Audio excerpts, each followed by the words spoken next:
Hi everyone, I'm Jennifer. Today we are going to talk about establishing business relation. To establish business relation is the first step in a transaction in foreign trade. Writing letters to new customers for the establishment of relations is a common practice in business communications. To establish business relations with prospective dealers is one of the vitally important measures, either for a newly established firm or an old one that hopes to enlarge its business scope and turnover. Therefore, it is vital to establish business relations with customers as many as possible. Now let's look at the learning objectives. First is the introduction to establishing business relation. It will include the purpose and source of information. Second is the skills to draft a letter of establishing business relations. It will include the structure and content of the initial letter. Now come to the introduction. First, purpose. There are four purposes to establish business relation. First, to seek new customers. Second, to consolidate existing relations.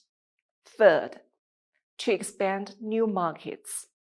Fourth, to enter into new fields of business activities.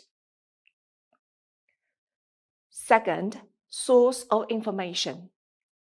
Then, how can we get the information?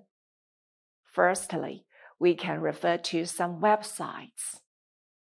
Now let's look at the first one, search engines, such as Baidu, Google, or Sogou, are popular in China. Meanwhile, we can refer to the B2B platform. Look at these. Here's Alibaba, Global Sources, Made in China, and the B2C platform like Amazon, eBay, Wish, and so on. Second, we can try other sources. For example, Chamber of Commerce. Besides the Chamber of Commerce, taking part in the exhibition and the trade fair is also very important. We also have the other sources of information. For example, Commercial Counselor's Office, Trade Directory, banks, advertisements, market survey, trade press, and so on. Now come to the skills to draft a letter of establishing business relations. After we obtain information of the prospective customer, one of the efficient ways to establish business relation is to draft a letter or email to the other party, which we call initial letter. The initial letter must be friendly, simple, and informative in language, mostly adopting passive voice. Now let's look at the basic structure of the initial letter. If we are the sailor, we should adopt the following structures. First is the source of information and intention. Then introducing your company. Third, providing some information of your product. Last, ending. Now we will explain it one by one. The initial letter should begin in the first paragraph by telling the other party how his name and address are obtained. That is, source of information. Look at the typical sentences. If it is recommended by others for export, you can start as recommended by UL Company in America. We have learned that you are one of the representative importers of ladybags. We have obtained the name and address of your corporation from the commercial consular's office of your embassy in our country.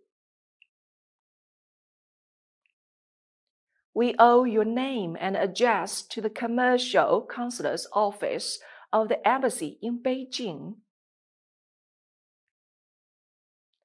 Your firm has been recommended to us by the Chamber of Commerce in New York, USA. Through the courtesy of Mr. Smith, we are given to understand that you are one of the leading importers of electric goods in your area.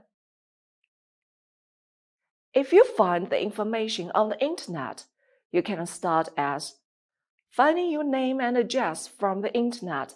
We take the liberty of writing to you with a view to enter into business relations with you. If you self-introduce for export, you can start as we avail ourselves of this opportunity to express our wish to establish business relations with you. Or we can say, we are pleased to know you are importers of ladybags. Following the source of information, you can state the intention of writing, such as to sell their products or enter into business relation with the other party. Here is a typical sentence. We have the pleasure of writing this letter to you in the hope of establishing business relations with you. We would like to enter into business relations with you. Now look at the second paragraph.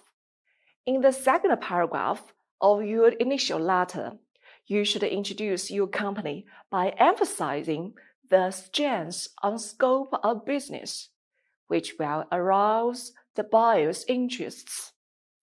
Now look at the sentence. Broadband communications and IP communication products are the main business of our company.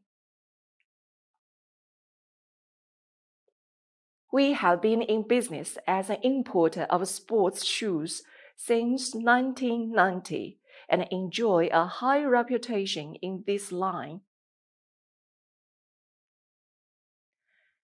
As early as in 2001, our company was among the 500 largest Chinese companies in terms of import and export volumes.